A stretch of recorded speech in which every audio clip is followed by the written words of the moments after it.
भरा तूने देखेगी उस जहर को, भुगतेगी मेरे गम को, मेरी आह के कहर को, अपने खुद गर्जी का इंजाम देखेगी, टुकड़ा के मेरा प्यार मेरा इंतकाम देखेगी, टुकड़ा के मेरा प्यार मेरा इंतकाम देखेगी। नमस्ते, नमस्कार, जय हिंद, भारत माता की जय। मैं सत्यम ठाकुर स्वागत करता हूं आप लोगों को दरोगा अड्डा पे। और साइंस का सेशन काफ़ी लेट हो गया था, जिसको लेकर थोड़ा सा मैं आप लोगों से माफ़ी चाहता हूं। और चलिए, बिना समय गवाए हुए, जिन जिन लोगों ने आपको निकम्मा कहा है, आपको फालतू कहा है, उस सब का बातों को ठीक करने के लिए और अपने आप को साबित करने के लिए इस सेशन को देखेंगे। और प्रत्येक क्वेश्चन आपके लिए इंपॉर्टेंट है। घटना चक्र का क्वेश्चन सब काफ़ी इंपॉर्टेंट है आपके लिए, इसको देखना नहीं भूलिए, काफ़ी इंपॉर्टेंट क्वेश्चन है। ठीक है, BPSC PT, Bihar SI, UPSI, सचिवालय, एसएससी जीडी, जो भी एग्जाम हो उसके लिए साइंस काफ़ी, इससे बार कुछ नहीं है, मेरा विश्वास है। चलिए प्रारंभ करते हैं विज्ञान मंथन का सेशन। प्रश्न 1 कहता है कि संवहन द्वारा ऊष्मा का स्थानांतरण हो सकता है किसमें? तो गैस एवं द्रवों में। संवहन द्वारा ऊष्मा का स्थानांतरण हो सकता है गैस एवं द्रवों में। पहला प्रश्न हो गया। चलिए दूसरा प्रश्न की ओर चलते हैं। कहता है कि 100 डिग्री सेल्सियस की वाष्प द्वारा उत्पन्न जलन उसी ताप के पानी द्वारा उत्पन्न जलन से अधिक गंभीर होती है, क्योंकि वाष्प द्वारा, ऑप्शन बी सही है, वाष्प द्वारा अधिक ऊष्मा दी जाती है। कहता है कि 100 डिग्री सेल्सियस, 100 डिग्री सेंटीग्रेड है। चलिए, 100 डिग्री सेंटीग्रेड की ऊष्मा द्वारा उत्पन्न जलन उसी ताप के द्वारा पानी उत्पन्न जलन से अधिक गंभीर होता है। मतलब समझ रहे हैं कि 100 डिग्री पर अगर पानी गर्म है और वाष्प भी है, तो दोनों में से ज़्यादा कौन घातक होता है? भाप जो है, भाप से रोटी वोटी से देखते हैं कि आपका हाथ काफ़ी तेज़ी से जलता है, काफ़ी इफेक्टिव होता है, तो वही कह रहा है। तो वाष्प द्वारा अधिक ऊष्मा दी जाती है। क्लियर? जान ले, 100 डिग्री की वाष्प द्वारा उत्पन्न जलन उसी ताप के पानी द्वारा उत्पन्न जलन से गंभीर होता है, क्योंकि वाष्प में गुप्त ऊष्मा भी विद्यमान रहती है। 100 डिग्री सेंटीग्रेड के 1 ग्राम द्रव्यमान के जल की अपेक्षा 100 डिग्री के 1 ग्राम में 540 कैलोरी ऊष्मा से अधिक होती है। समझ लें इस चीज़ को। भाप से हाथ अधिक जलता है अपेक्षाकृत उबलते जल से, क्यों? तो इसका वही आंसर है, भाप में गुप्त ऊष्मा होती है। 4 नंबर है, एक बर्फ़ को 0 डिग्री सेंटीग्रेड तापक्रम से वाष्प में 100 डिग्री सी तापक्रम तक ले जाने के लिए कितने कैलोरी ऊष्मा की आवश्यकता होती है? वो 720 है। 1 ग्राम, कहता है कि 1 ग्राम बर्फ़ को 0 डिग्री सी तापक्रम से वाष्प में 100 डिग्री सी तापक्रम तक ले जाने में कितने कैलोरी ऊष्मा की आवश्यकता होती है? तो 720। चलिए आता है 5वां प्रश्न। कितना सेल्सियस तापमान होने पर पाठ्यांक सेल्सियस और फ़ारेनहाइट तापमापी में एक ही होंगे? तो वह -40 डिग्री है, सबको पता है। याद रखेंगे। कितने डिग्री सेंटीग्रेड एवं फ़ारेनहाइट पर तापमान समान रहते तो -40 डिग्री होगा। कहता है किस बिंदु पर फ़ारेनहाइट तथा सेंटीग्रेड तापमान का दोगुना हो जाता है? कहता है किस बिंदु पर फ़ारेनहाइट ताप सेंटीग्रेड तापमान का दोगुना हो जाता है? तो वो हो जाएगा 160 डिग्री पर। 160 डिग्री पर जो फ़ारेनहाइट तापमान जो है वो सेंटीग्रेड तापमान का दोगुना हो जाता है। आते हैं 8वां प्रश्न। एक स्वस्थ मनुष्य के शरीर का ताप कितना होता है? 37 डिग्री सेल्सियस होता है। 9वां प्रश्न है, केल्विन मान से मानव शरीर का तापमान कितना होता है? तो वो 310 केल्विन होता है, आपको पता ही है, इंपॉर्टेंट क्वेश्चन है। मानव शरीर का तापक्रम 98.4 डिग्री फ़ारेनहाइट है। मानव शरीर का सामान्य तापक्रम 98.4 डिग्री फ़ारेनहाइट है। इसके बराबर 0 डिग्री सी में तापक्रम क्या होता है? तो 36.89 होगा, 36.89। ठीक है, 36.89। चलिए, इसका फॉर्मूला है, इससे आप इसका यूज कर सकते हैं। चलिए 11 नंबर है। जब हम देखिए, एक्चुअली इसमें हम उतना डिटेल्स नहीं बता रहे हैं आपको कुछ भी, क्योंकि जो क्वेश्चन है और केवल आंसर बता रहे हैं। जब साइंस का क्लास लेंगे तो उसमें डिटेल्स बताएंगे, तो उतना समय काफ़ी कम है। अभी आप लोग का एग्ज़ाम सामने है, तो अभी रिवीजन के लिए तौर पे हम दनादन आपको बता रहे हैं। जब साइंस डिटेल्स पढ़ाएंगे उसमें सब कुछ क्लियर करेंगे। 11वां प्रश्न है, सेल्सियस स्केल पर मानव शरीर का समान तापमान क्या होता है? तो 36.9 डिग्री सी। सेल्सियस स्केल पर मानव शरीर का समान ताप होता है, देखिए 37 डिग्री सी कहिए या 36.9 डिग्री कहिए, एक ही चीज़ है। अच्छा, कहता है कि 40 डिग्री सेल्सियस का मान फ़ारेनहाइट स्केल में कितना होता है? तो वो 104 डिग्री एफ होता है। याद रखेंगे, 40 डिग्री सेल्सियस का मान फ़ारेनहाइट स्केल में क्या होता है? 104 डिग्री फ़ारेनहाइट होता है। ठीक है, चलिए ये तो आपका ये है, इसको छोड़िए। चलिए 14 नंबर प्रश्न है, ठंडे देशों में पारा के स्थान पर अल्कोहल को तापमापी द्रव के रूप में वरीयता दी जाती है क्योंकि अल्कोहल का द्रव्यमान कम होता है। पता है कि ठंडा देशों में पारा के स्थान पर अल्कोहल को तापमापी द्रव के रूप में वरीयता दी जाती है क्योंकि अल्कोहल का द्रव्यमान कम होता है। 15वां प्रश्न के स्वचालित इंजन के लिए निम्नलिखित में से कौन सा हिमरोधी के तौर पर प्रयुक्त होता है? तो वह है एथिलीन ग्लाइकॉन। स्वचालित इंजनों के लिए निम्नलिखित में कौन सा एक हिमरोधी के तौर पर प्रयुक्त होता है? तो वह है एथिलीन ग्लाइकॉन। चलिए अगला प्रश्न है, परम शून्य ताप। परम शून्य ताप क्या होता है? तो वह होता है, बी नंबर ऑप्शन है कि सैद्धांतिक रूप से न्यूनतम संभव तापमान। परम शून्य तापमान क्या है? तो सैद्धांतिक रूप से न्यूनतम परम संभव तापमान। ठीक है, परम शून्य ताप क्या है कि तो सैद्धांतिक रूप से न्यूनतम संभव तापमान है। गर्म करने से विस्तारण, कहता है गर्म करने से विस्तारण क्या होता है? तो वह होता है, सी नंबर ऑप्शन है इसका, कि पदार्थ का घनत्व घटा देता है। गर्म करने से विस्तारण पदार्थ का घनत्व घटा देता है। 18 नंबर प्रश्न है, जब बर्फ़ पिघलती है तब क्या होता है? तो बी नंबर इसका ऑप्शन हो जाएगा, आयतन घटता है। जब बर्फ़ पिघलती है तो आयतन घटता है। जब बर्फ़ पिघलती है क्या होता है कि हमारा आयतन घटने लगता है। 19वां प्रश्न को देखेंगे, कहता है कि अच्छा ये वाला है ना, कह रहा है कि समय की दृष्टि से दो द्रव्यों P और Q के ताप का 0 डिग्री सेंटीग्रेड से 100 डिग्री सेंटीग्रेड तक उतार चढ़ाव के आरेख खींचा गया है। ठीक है, इसको देख लेंगे। कहता है Q का ताप P की तुलना में 100 डिग्री सेंटीग्रेड से अधिक तेजी से कहता है कि Q का ताप P की तुलना में 100 डिग्री सेंटीग्रेड पर तेजी से पहुंचा है। अच्छा चलिए इसको देख लेंगे।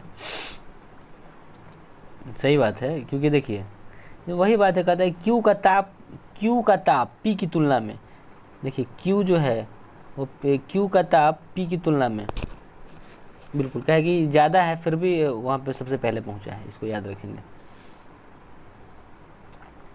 चलिए कहता है कि 20वां प्रश्न कहता है कि थर्मोस्टेट का प्रयोजन क्या है? थर्मोस्टेट का प्रयोजन क्या है? तो वह तापमान को स्थिर रखता है। थर्मोस्टेट का प्रयोजन क्या है?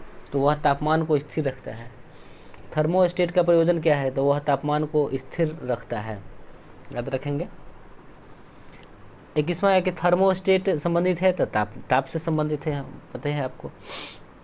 थर्मोस्टेट वह यंत्र है जो, 22वां प्रश्न है कि थर्मोस्टेट वह यंत्र है जो किसी निकाय का तापमान स्वनियंत्रित करता है। क्लियर। चलिए 23 नंबर, ताप अस्थायी डैश स्थिर बनाए रखने का एक साधन है। तो याद रखेंगे यह जो है ताप अस्थायी जो है वह टेम्परेचर या ताप स्थिर बनाए रखने का एक साधन है। ठीक है, ताप कहता है कि ताप अस्थायी टेम्परेचर या ताप स्थिर बनाए रखने का एक साधन है। रेफ्रिजरेटर, 24वां प्रश्न है कि रेफ्रिजरेटर में थर्मोस्टेट का कार्य क्या है? तो एक समान तापमान को बनाए रखना। रेफ्रिजरेटर में थर्मोस्टेट का कार्य क्या है? एक समान तापमान को बनाए रखना। रेफ्रिजरेटर में थर्मोस्टेट का कार्य क्या है? एक समान तापमान को बनाए रखना। अब देखिए कहता है 25 नंबर की, रेफ्रिजरेटर में खाद्य पदार्थ ताज़ा रखने के लिए सुरक्षित तापमान तो 4 डिग्री सी पर रखा जाता है। याद, फ्रिज में जो है किसी भी वस्तु फ्रिज में के अगर तापमान की बात करें तो 4 डिग्री सी रहता है। चलिए 26 नंबर क्या कहता है प्रश्न, जब सीले बिस्कुट को थोड़ी देर के लिए फ्रिज के अंदर रख दिया जाता है तो कुरकुरे हो जाते हैं। देखिए समझ रहे हैं बात को, कुरकुरा हो जाता है कि फ्रिज के अंदर आर्द्रता कम हो जाती है। फ्रिज के अंदर आर्द्रता कम हो जाती है इसलिए अतिरिक्त नमी अवशोषित हो जाती है। 27वां प्रश्न है, बर्फ़ का टुकड़ा पेय को ठंडा बना देता है, कारण क्या है? बर्फ़ पिघलने के लिए पेय की गुप्त ऊष्मा लेता है जिससे कि पेय ठंडा हो जाता है। आंसर इसका है कि बिल्कुल सही है, ए आर दोनों सही है, सही व्याख्या भी करता है। समझ गया। देखिए क्वेश्चन क्या है कि बर्फ़ का टुकड़ा जो कोल्ड ड्रिंक्स होता है उसको ठंडा कर देता है। क्यों करता है? कारण है कि बर्फ़ पिघलने के लिए पेय से गुप्त ऊष्मा लेता है जिससे पेय ठंडा हो जाता है।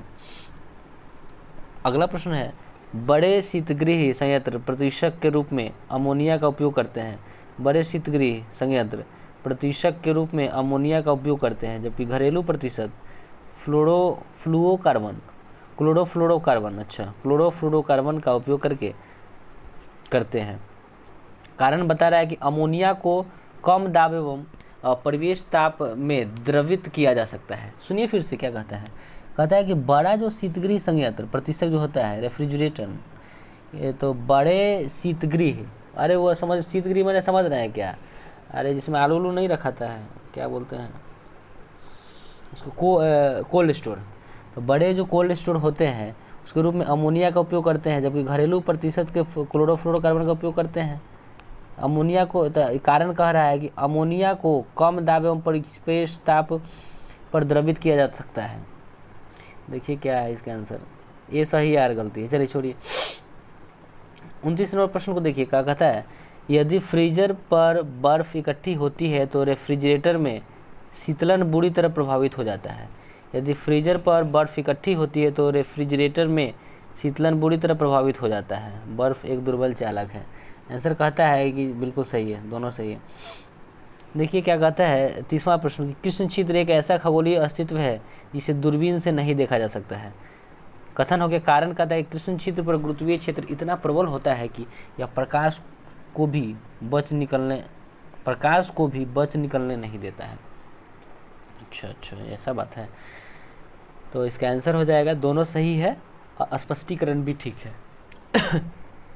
चलिए नेक्स्ट प्रश्न है, देखिए थोड़ा सा पढ़ लेते हैं इसके बारे में। कहता है कृष्ण छिद्र ब्लैक होल एक असीमित घनत्व का द्रवयुक्त पिंड है जो प्रकाश को परावर्तित करने में अक्षम होने के कारण ही अदृश्य है। इसका गुरुत्वाकर्षण क्षेत्र इतना प्रबल होता है कि कोई भी द्रव्य यहाँ तक कि प्रकाश भी यहाँ से पलायन नहीं कर पाता है। ठीक है, यही कारण है कि कृष्ण छिद्र को दूरबीन से नहीं देखा जा सकता है। देख रहे हैं, खाली स्टेटमेंट वाला क्वेश्चन सब है, यूपीएससी में पूछे जाने वाला प्रश्न है। कथन कहता है कि अंतरिक्ष आधारित सौर ऊर्जा को ऐसा सुझाया जाता है कि राष्ट्रीय लक्ष्य बनाना चाहिए। एसपी की आपूर्ति वर्ष में बिना रुके 99% है और इसके अलावा ऊर्जा की बहुतायत में उपलब्धता। तो कहता है कि दोनों सही है, स्पष्टीकरण भी कहता है। एक बार फिर समझ लीजिए, अंतरिक्ष आधारित सौर ऊर्जा को ऐसा सुझाया जाता है कि राष्ट्रीय लक्ष्य बनाना चाहिए। कारण है कि एसपी की आपूर्ति वर्ष में बिना रुके 99% है और इसके अलावा ऊर्जा की बहुतायत उपलब्धता होती है। छोड़िए, देखिए 32 नंबर, शीशे की छड़ जब भाप में रखी जाती है तो इसकी लंबाई बढ़ जाती है। चौड़ाई, ये शीशा का छड़ है, जब भाप में रखते हैं लंबाई बढ़ जाती है, चौड़ाई क्या होता है तो वो बढ़ती रहती है। तो फिर से देख लेते हैं। कहता है शीशा की छड़ भाप में रखते हैं तो इसकी लंबाई बढ़ जाती है, लेकिन परंतु चौड़ाई जो वो बढ़ती रहती है। अच्छा, नीचे दिए गए एक धातु गोलक और धातु वलय के चित्रों को ध्यान से देखना है। ठीक है, क्या ये गोलक है वलय है। कहता है पत्ती से बने धातु वलय के छिद्र में धातु गोलक भर सकता है। पत्ती से बना धातु वलय के छिद्र में धातु गोलक भर सकता है। यदि गोलक को गर्म करे तो अटक जाता है, परंतु वह धातु वलय गर्म करे तो क्या होगा। आंसर ए सही है, यानी कि गोलक निकल सकेगा क्योंकि तापमान से प्रसार के कारण वलय व्यास बढ़ जाता है। हाँ बिल्कुल ठीक है बात कर रहा है, बिल्कुल सही है। कहता है कि पत्ती से बने धातु वलय के छिद्र में धातु गोलक भर सकता है।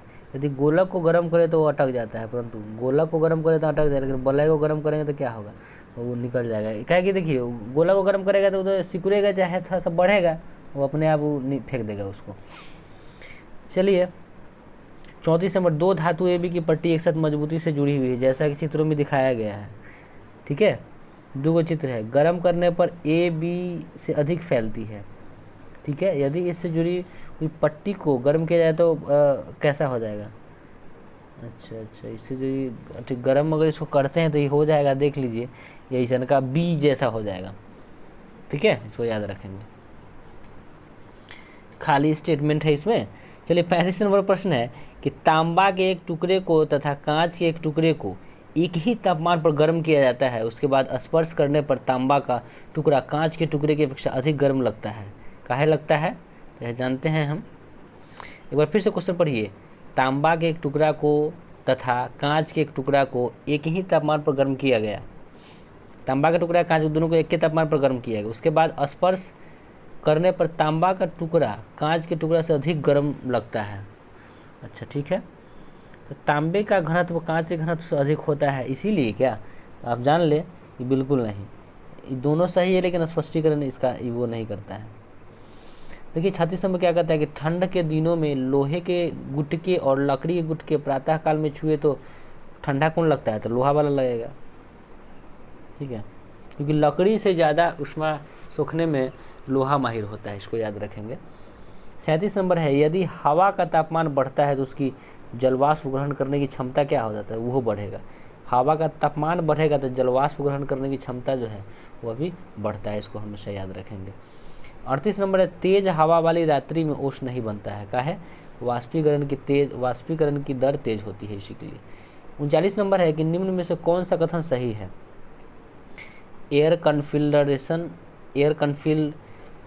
कहता है कि एयर कंडीशनर और एयर कूलर दोनों तापक्रम नियंत्रित करते हैं, दोनों टेम्परेचर को नियंत्रित करते हैं। दूसरा है एयर कंडीशनर और एयर कूलर दोनों आर्द्रता नियंत्रित करते हैं। ठीक है, और तीसरा है कि एयर कंडीशनर आर्द्रता नियंत्रित करता है परंतु एयर कूलर आर्द्रता नियंत्रित नहीं करता है। अच्छा, कहता है कि दोनों वायु की गति नियंत्रित करते हैं, बिल्कुल, तो यही सही होगा कि दोनों वायु की गति नियंत्रित करते हैं। 40 नंबर प्रश्न है कि कमरे में लगा हुआ वातानुकूलित यानी एसी का नियंत्रित करता है कौन? क्या नियंत्रित करता है? केवल आर्द्रता एवं तापक्रम। एसी जो है आर्द्रता एवं तापक्रम को नियंत्रित करता है। 41 नंबर है कि डिजॉर्ट कूलर द्वारा शीतलन किस पर आधारित होता है? तो वाष्पन शीतलन पर। डेजर्ट कूलर द्वारा शीतलन किस पर आधारित होता है? तो वाष्पन शीतलन। डेजर्ट कूलर द्वारा शीतलन किस पर आधारित होता है? तो वाष्पन शीतलन के द्वारा। क्लियर। 42 नंबर, कमरे को ठंडा किया जा सकता है किस पर? संपीड़ित गैस को छोड़ने से। कमरे को ठंडा किया जा सकता है किस पर? संपीड़ित गैस को छोड़ने से। कमरे को ठंडा किया जा सकता है किस पर? संपीड़ित गैस के छोड़ने से। निम्नलिखित अवस्थाओं में से किसमें गीले कपड़े सबसे जल्दी सूखता है? याद रखेंगे 20% आर्द्रता 60% तापक्रम, हमेशा याद रखेंगे। कहता है कि कौन सा मतलब कि वो बनाया जाए, ताप बनाया जाए और आर्द्रता बनाया जाए, मतलब कि जिससे क्या होता है कि कपड़ा जल्दी गीला कपड़ा जल्दी सूखेगा। तो 20% आर्द्रता 60% तापक्रम। ठीक है। 44 नंबर कहता है कि जब पानी में नमक मिलाया जाता है तो निम्न में से कौन सा परिवर्तन होता है? तो देखिए क्वथनांक बढ़ता है, जमाव बिंदु घट जाता है। क्वथनांक बढ़ता है, जमाव बिंदु घट जाता है, इसको याद रखेंगे। तो हम ना कभी कभी देखते हैं कि कुल्फी उल्फी खाते तो नमक रहता है, जमाव घट जाता है, का मतलब कि जल्दी से ना जम जाएगा। ठीक है, तो वही बात होगी कि जब पानी के नमक मिलाया जाता है तो निम्नलिखित में से कौन सा परिवर्तन होता है? तो कहता है कि क्वथनांक बढ़ता है और जमाव बिंदु घट जाता है। ठीक है, जब पानी में साधारण नमक मिलाया जाता है तो पानी के क्वथनांक बिंदु और हिमांक बिंदु क्या होता है? तो बढ़ेंगे और घटेंगे। ठीक है, जब पानी में साधारण नमक मिलाया तो पानी के क्वथनांक बिंदु क्या होगा? बढ़ जाएगा और हिमांक घट जाएगा। ठीक है, नीचे एक कथन दिया गया है, ठीक है ना, देख रहे हैं, एसर्शन कह रहा है, जा रहे हरामी, ऐसे ऐसे नाम देता है, ये क्या कहा जाए, ये पक्का यूपीएससी में पूछा होगा, उत्तराखंड पीसीएस में पूछा है। नीचे एक कथन दिया गया है, उसके कारण भी दिया गया है। देखिए कथन कहता है ऊंचाई वाले स्थानों में भोजन पकाने के लिए उसमें नमक मिलाया जाता है। ऊंचाई वाले स्थानों में तापमान कम होता है, निम्नलिखित में से कौन सा सही है? देखिए तो बी कहता है कि दोनों सही है लेकिन इसका व्याख्या नहीं करता है। चलिए 47 नंबर कहता है कि थर्मस बोतल में पेय पदार्थ को कुछ समय तक उसी ताप पर रखने के लिए उनकी दीवारों पर निम्न से कौन सा परत चढ़ाया जाता है? तो रजत परत, याद रखेंगे। देखिए थर्मस जो होता है ना, बोतल थर्मस, उसको जो है उसमें पानी रख देते हैं तो गर्म रहता है, तो काहे रहता है? उसके अंदर से दीवार पर जो है ना वो रजत परत जो है चढ़ाया जाता है, सिल्वर प्लांटिंग किया जाता है। ठीक है। 48 नंबर है गर्मियों में सफ़ेद कपड़े पहनना ज़्यादा आरामदेह है, क्या है? तो वे ऊपर पड़ने वाली साड़ी उष्मा को परावर्तित कर देता है। वाइट जो कलर है, ऊपर पड़ने वाला जितना भी कलर आता है ना, वो सबको परावर्तित कर देता है, इसी के लिए गर्मी अवशोषण नहीं हो पाता है। काला पहनिएगा तो खूब गर्म बढ़ेगा। 49 नंबर कहता है कथन देखिए क्या कहता है कि जानवर पहनने के लिए सफ़ेद कपड़े बढ़िया है। कहता है कि सफ़ेद कपड़े उष्मा के अच्छे परावर्ती होते हैं, बिल्कुल, तो ए इसका सही होगा आंसर। लेकिन इसका कहता है कि जाड़ों में पहनने के लिए हम सफ़ेद कपड़ों को वरीयता देते हैं। जाड़ में थोड़े रे बे, हमको गर्मी लग गया था, सॉरी। जाड़ में पहनने के लिए बिल्कुल गलती है, आर सही है लेकिन ए गलत है, ठीक है ना। गर्मी, ये यही सब कन्फ्यूजन होता है आपको, इसलिए सेट मारना बहुत ज़रूरी होता है। देखिए कहाँ गलती हो गया, अभी गर्मी वाला पड़े, जाड़ा वाला पूछ दिया, जोड़े वाला में मार देते हैं, ठीक है। हल्के रंगीन कपड़ों को गर्मी में वरीयता दी जाती है। अच्छा बिल्कुल ठीक है, हल्के रंग ऊष्मा को कम अवशोषित करते हैं, ये सही होगा पक्का। चलिए ठीक है। पसीने का मुख्य उपयोग क्या है? शरीर का तापमान को नियंत्रित रखना पसीना का काम है। देखिए 52 नंबर है, गर्म मौसम में पंखा चलने से आराम महसूस होता है, क्या है? तो हमारा पसीना तेज़ी से वाष्पीकृत होता है, हमारा जो पसीना है वो तेज़ी से वाष्पीकृत होता है, इसी के लिए। क्लियर? चलिए 53 नंबर, मिट्टी के घड़े में निम्नलिखित में से कारण ठंडा रहता है? पानी, घैला का जो पानी होता है सुराही का, ठंडा रहता है वो वाष्पीकरण के कारण। क्लियर? 54 नंबर, एक विशेष दिन व समय में चूरू जगह का नाम है। 48 डिग्री सी व शिमला में 24 डिग्री सी तापमान था। सभी चूरू में समान धातु के 2 प्यालों में पानी, चूरू में 95 डिग्री सी और शिमला में 71 डिग्री सी पर रखा गया। दोनों में कौन सा प्याला कमरे के तापमान पर पहले पहुंचा? देखिए तो इसका आंसर हो जाएगा सी, दोनों प्याले कमरे के तापमान पर एक ही समय पहुंचे, ठीक है। देखिए 55वां प्रश्न कहता है कि ग्रीष्मकाल में आर्द्र ऊष्मा का अनुभव होता है जब मौसम कथी कहता है उमस वाला होता है, गुमसने नहीं लगता, बड़ा उमस चलता है, वही कह रहा है। ग्रीष्मकाल में आर्द्र ऊष्मा का अनुभव होता है, गर्मी में आर्द्र ऊष्मा का अनुभव होता है जब मौसम उमसने अभी देखते हैं रूम में बैठे रहते हैं एकदम उमसते रहते हैं, बुझाता है कि एकदम घर में के दौक मार रहा है, रूम में का अलग गर्मी है, उधर से हवा बहता है, एकदम उमसल वाला दौक मारने वाला हवा आता है, ठीक है। चलिए 56 नंबर है, क्वेश्चन क्या था कि आर्द्र ऊष्मा का अनुभव होता है तो उमस वाला, ठीक है।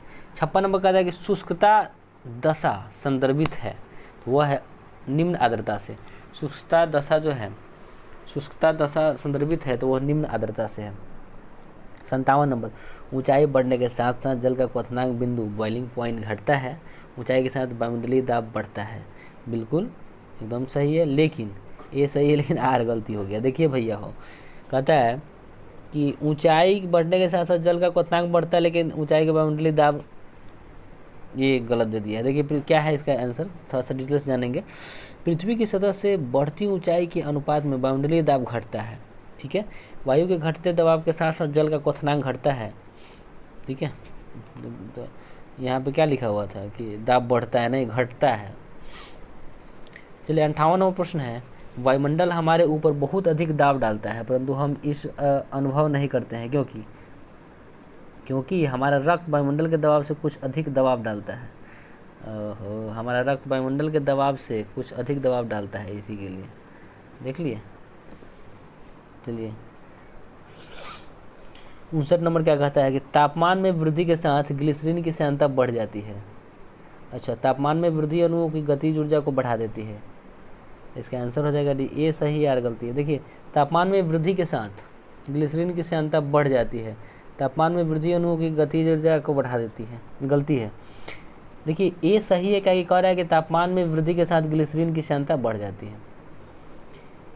प्रेशर कुकर में खाना जल्दी बनता है, क्या है? अधिक दाब पर पानी अधिक तापमान पर उबलने लगता है। 61 नंबर क्या कहता है कि प्रेशर कुकर में खाना कम समय पकता है, तो वही बात हो गया, अधिक दाब। सी नंबर, अधिक दाब के कारण उबलते पानी का ताप बढ़ जाता है, बिल्कुल सही है। 67 प्रेशर कुकर में खाना शीघ्रतापूर्वक, तो वही बात हो गया, फिर बढ़ा हुआ दाब क्वथनांक बढ़ा देता है। देख रहे हैं प्रेशर कुकर में खाना जल्दी पकता है, वही बात कर रहा है फिर कि सी अधिक ताप के कारण पानी का क्वथनांक बढ़ जाता है, बिल्कुल सही है। प्रेशर कुकर में भोजन कम समय में तैयार हो जाता है तो जल का क्वथनांक बढ़ जाता है, ये ऑप्शन सही है। नीचे दिए गए कथन दिया गया जिसके बारे में कुछ कहना है, बताया कि प्रेशर कुकर में एबोनाइट का हत्था लगा होता है। प्रेशर कुकर में एबोनाइट का हत्था लगा होता है, एबोनाइट मजबूत होता है, इसका आंसर जान ले आप। दोनों सही है लेकिन सही व्याख्या नहीं करता है। 66 प्रेशर कुकर के अंदर का उच्चतम ताप निर्भर करेगा किस पर? प्रेशर कुकर के अंदर का जो हाई लेवल का जो टेम्परेचर होगा वो किस पर निर्भर करेगा, तो ऊपर के छेद का क्षेत्रफल वो उस पर रखा गया वजन पर, ऊपर के क्षेत्र का क्षेत्रफल वो उस पर रखा गया वजन पर। 67, जब पानी को 0 डिग्री सी से 10 डिग्री सी तक गर्म किया जाता है तो इसका आयतन क्या होता है, पहले घटता है फिर बढ़ता है। का प्रश्न कहता है कि जब पानी को 0 डिग्री सी से 10 डिग्री सी पर गर्म किया जाता है तो इसका आयतन क्या है, तो आयतन पहले बढ़ेगा और बाद में पहले घटता है बाद में बढ़ता है, ठीक है, याद रखेंगे। चलिए 68 नंबर, जल के आयतन में क्या परिवर्तन होगा यदि तापमान 9 डिग्री सी से गिरा कर 3 डिग्री सी सेल्सियस कर दिया जाएगा। जल का आयतन में क्या परिवर्तन होगा यदि तापमान 9 डिग्री सी से गिरा कर कम करके 3 डिग्री कर दिया जाएगा, तो यह जान लेते हैं। देखिए आयतन पहले घटेगा बाद में बढ़ेगा। आयतन कोई भी चीज़ हो इसमें ये टेम्परेचर कम बेसी करने से वो बात नहीं है, बात है कि जैसे ही इसको हम पानी को गर्म करेंगे ना तो क्या होता है कि आयतन पहले घटेगा बाद में बढ़ेगा। चलिए 69 नंबर प्रश्न क्या कहता है, 100 डिग्री सी पर भाप तथा 100 डिग्री सी पर उबलते जल में ऊष्मा की मात्रा एक समान होती है, ठीक है। बर्फ की संलग्न गुप्त ऊष्मा तथा जल की वाष्पन गुप्त ऊष्मा बराबर होती है। अच्छा, वातानुकूलन में कक्ष वायु में वाष्पीकृत कुंडली में ऊष्मा का निष्कर्षण होता है तथा द्रवनित्र कुंडली पर ऊष्मा का निरसन होता है। फिर से सुनिए, कुछ समझ में नहीं आया, हमको भी नहीं आया, एक बार फिर से पढ़ते हैं। पहला प्रश्न है, कहता है स्टेटमेंट कहता है कि 100 डिग्री सी पर भाप तथा 100 डिग्री सी पर उबलते जल में ऊष्मा की मात्रा एक समान होती है। बिल्कुल गलत बात है, क्या है कि भाप में ज़्यादा रहता है। दूसरा कहता है कि बर्फ़ की संलग्न गुप्त ऊष्मा तथा जल की वाष्पन गुप्त ऊष्मा के बराबर होता है, ये भी गलत है, ठीक है। और तीसरा है कि वातानुकूलक में कक्ष वायु में वाष्पित्र कुंडली में ऊष्मा का निष्कर्षण होता है तथा द्रवनित्र कुंडली ऊष्मा का, तो केवल 3 यही सही है, ठीक है। वैसा रहता था हाँ, तो हम बताए थे कि गुप्त ऊष्मा होता है, इसमें भाप वाला में गुप्त ऊष्मा होता है। जब किसी बोतल में पानी भरा जाता है उसे जमने दिया जाता है तो बोतल टूट जाता है, क्या है, कहे कि उसका वो बढ़ जाता है ना भाई, पानी जमने से पर फैलता है, वही बात होगा, बिल्कुल सही बात है। 71 नंबर देखिए क्या कहता है, पानी से भरी डाट लगी बोतल टूट जाता है, तो वही बात कह रहा है कि जमने पर आयतन बढ़ जाता है, सी नंबर सही हो जाएगा। 72 नंबर क्या है कि जलयुक्त गिलास में तैरता हुआ बर्फ़ का टुकड़ा जब पिघलता है तो पानी का स्तर बिल्कुल वही रहता है, कुछ घटेगा बढ़ेगा नहीं। का है कि देखिए होता क्या है, पानी में कुछ रिक्त स्थान रहता है, तो पिघल के रिक्त स्थान में घुस जाता है। 73 नंबर कहता है कि साफ मेघ रहित रातों की तुलना में मेघाच्छन्न रातें फिर गर्म होता है। क्या है गर्म, तो इसका कारण है पृथ्वी से छोड़ी गई ऊष्मा को परिवर्तित करते हैं, ठीक है। चलिए अब क्या होता है वो हो गया। चलिए 74 नंबर, बादल आच्छादित रातें आकाशवाणी अधिक गर्म होता है, तो वही बात हो गई, बादल पृथ्वी तथा हवा से ऊष्मा का विकिरण रोकता है, इसी के लिए। कहता है 75 नंबर कि शीत प्रकोष्ठ में भंडारित फल अधिक समय तक चलेगा क्योंकि श्वसन की दर घटा दी जाती है, कहता है कि ठंडा में भंडारित फल अधिक समय तक चलेगा तो श्वसन की दर घटा दी जाती है। 76 नंबर देखिए, कहता है कि हाइड्रोजन से भरा हुआ पॉलीथीन का गुब्बारा पृथ्वी के स्थल से छोड़ा जाता है तो वायुमंडल में ऊंचाई पर जाने से क्या होता है, क्या होगा, फट जाएगा ऊपर जाके, गुब्बारे के आयाम में वृद्धि होगा। कहता है कि हाइड्रोजन से भरा हुआ पॉलीथीन का गुब्बारा पृथ्वी के स्थल से छोड़ा जाता है तो वायुमंडल की ऊंचाई पर वायुमंडल में ऊंचाई पर जाने से क्या होगा, तो गुब्बारा के आमाप में वृद्धि हो जाएगी। 77 देखेंगे, ऊनी वस्त्र में गर्म रखते हैं। ऊनी रेशे एक विशेष प्रकार के प्रोटीन के बने होते हैं जो ऊष्मा के कुचालक होते हैं। बिल्कुल देखिए सी है, ए सही है लेकिन ये गलती है, ऊष्मा के कुचालक कह रहा है। कहता है कि ऊनी रेशे ऊनी वस्त्र में गर्म रखते हैं। ऊनी रेशे एक विशेष प्रकार के प्रोटीन के थोड़े बना होता है। चलिए क्या कहता है प्रोटीन, अच्छा यद्यपि ऊन रेशे एक विशेष प्रकार प्रोटीन से निर्मित होते हैं, बिल्कुल सही बात है। ऊनी रेशे एक विशेष प्रकार के प्रोटीन से निर्मित होते हैं, किंतु ऊष्मा के कुचालन इन रेशों के मध्य स्थित हवा के कारण होता है, इस प्रकार। चलिए 78 नंबर, कौन सा कथन सही नहीं है? सी, आर्द्रता के बढ़ने पर वायु में ध्वनि वेग कम हो जाता है। आर्द्रता के बढ़ने से वायु में ध्वनि वेग कम हो जाता है। देखिए क्या कहता है प्रश्न 79, कमरे में रखे रेफ्रिजरेटर का दरवाज़ा खोल देता है तो कमरा गर्म हो जाएगा धीरे धीरे, याद रखेंगे। यदि किसी गैस का आयतन 27 डिग्री सी पर संपीड़ित मूल का आधा रह जाए तो उसे किस ताप तक गर्म किया जाए कि पुनः मूल आयतन प्राप्त कर सके? यदि किसी गैस का आयतन 27 डिग्री सी पर संपीड़ित मूल का आधा रह जाए तो उसे किस ताप पर गर्म किया जाए पुनः उसका आयतन प्राप्त किया 227 डिग्री सी को, याद रखेंगे। ठीक है, तो लगभग प्रश्न को आपने देखे और हम उम्मीद करते हैं कि काफ़ी आपको इफेक्टिव होगा। आप इसको पूरा देखें और पूरा देखने के साथ साथ ये आपको काफ़ी फ़ायदा पहुंचाएगा। परीक्षा देने जाइएगा ना, उस समय पता चलेगा। देखिए हम सीधी सी बात जानते हैं, क्वेश्चन भारी है तो है, हम वही तो बोल रहे हैं कि जो सब बनाता है वो तो सब जानवे करता है, लेकिन आपको वह बनाना है जो कोई नहीं जानता है, आपको उससे ज़्यादा बनाना है ना। इसी के लिए इसको देखिए और इसमें लगे रहिए। चलिए धन्यवाद। वीडियो को लाइक शेयर सब्सक्राइब करें तथा शेयर करें। धन्यवाद।